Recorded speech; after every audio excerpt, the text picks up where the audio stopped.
محبت نکل نہیں سکتی، گلابے گل میں جو نعمت بدل نہیں سکتی، دلوں سے ان کی محبت نکل نہیں سکتی، اور تمہاری نسل تو بدل سکتی ہے خدا کی قسم، تمہاری نسل تو بدل سکتی ہے خدا کی قسم، مگر قرآن کی آیت بدل نہیں سکتی، مگر قرآن کی آیت بدل نہیں سکتی۔ دیکھو ہر پروگرام میں ایک رہبر اور ایک رہنما ہوا کرتا ہے، جیسے اس گاؤں کا کوئی پردھان، کوئی جو ہے نائب ہوگا اس گاؤں کو چلانے والا، اسی طریقے سے پروگرام کے رہبر اور رہنما ہوا کرتے ہیں۔ آپ کے رہبر اور رہنما جناب حضرت مولانا حیات صاحب مظاہری نوادہ سیتا پور جو آپ کے اس جلسے کی صدارت فرما رہے ہیں اور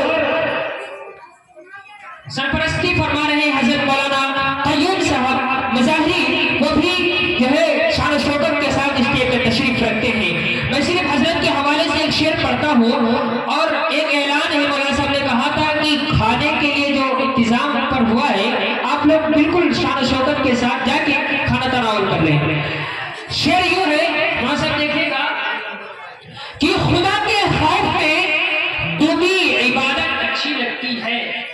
خدا کے خوف میں ڈوبی عبادت اچھی لگتی ہے،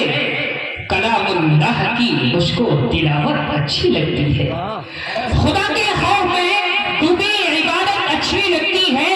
کلام اللہ کی مجھ کو تلاوت اچھی لگتی ہے، اور صدارت کے لیے یوں تو بہت سے نام آئے تھے۔ اس شعر پہ کوئی خاموش نہیں بیٹھے گا کہ صدارت کے لیے یوں تو بہت سے نام آئے تھے، مگر حضرت مولانا حیات صاحب پر صدارت اچھی لگتی ہے، مگر حضرت مولانا حیات صاحب پر صدارت اچھی لگتی ہے۔ اور آپ کا انجٹ جو اسٹیج ہے، اسٹیج پر جو ہمارے علماء کرام اکابر بیٹھے ہیں ان کے حوالے سے شعر ہے کہ قسم اللہ کی میں رہا رحمتوں کے ساتھ، قسم اللہ کی میں رہا رحمتوں کے ساتھ، جتنی دیر بیٹھا رہا حافظوں کے ساتھ، جتنی دیر بیٹھا رہا حافظوں کے ساتھ، اور محفوظ ہو گئے ہیں جہالت کی مکر سے، محفوظ ہو گئے ہیں وہ جہالت کی مکر سے، جو چلنا سیکھ گیا عالموں کے ساتھ، جو چلنا سیکھ گیا عالموں کے ساتھ۔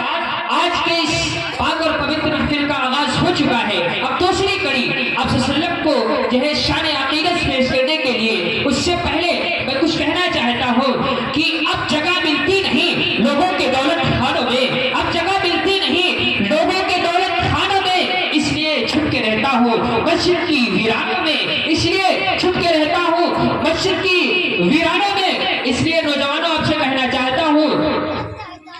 کہ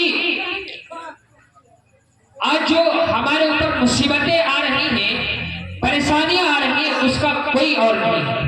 اس کا توڑ یہی ہے ہمارے ہاتھوں کی کرتوت ہے۔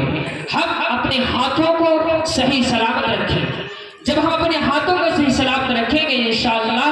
یہ پوری دنیا ہماری مٹھی میں ہوگی۔ اور اللہ نے جو ہے آیت پڑھی قرآن مقدس کی، جب تک آپ وَلَا تَخَافُوا وَلَا تَحْزَنُوا، آپ کو ڈرنے کی ضرورت نہیں، آپ کو گھبرانے کی ضرورت نہیں، آپ کے سامنے آپ کے آئیڈیل حضرت محمد صلی اللہ علیہ وسلم موجود ہیں۔ آپ اس سیرت کو دیکھیے، سیرت کے جتنے بھی ارکان ہیں ان کو دیکھیے، جتنے بھی آداب ہیں ان کو دیکھنے کے ساتھ ساتھ اپنی زندگی کو گزاریے۔ میں آپ صلی اللہ علیہ وسلم کو یہ کہنا چاہتا ہوں کہ آپ صلی اللہ علیہ وسلم نے آپ کے جتنی پریشانی جھیلی ہے، مصیبتیں جھیلی ہیں، میں اتنا کہنا چاہتا ہوں اے میرے آقا، میں آپ کو کہوں تو کیا کہوں، آپ تو رحمت للعالمین ہیں، آپ تو شفیع المذنبین ہیں، آپ تو بھوکوں کھانا کھلانے والے آقا ہیں، آپ تو ننگوں کو کپڑا پہنانے والے آقا ہیں۔ اے میرے آقا، میں آپ کو کہوں تو کیا کہوں، آپ تو یتیموں کے لیے سہارا بن کے آئے ہیں اور بیواؤں کے لیے آسرا بن کے آئے ہیں۔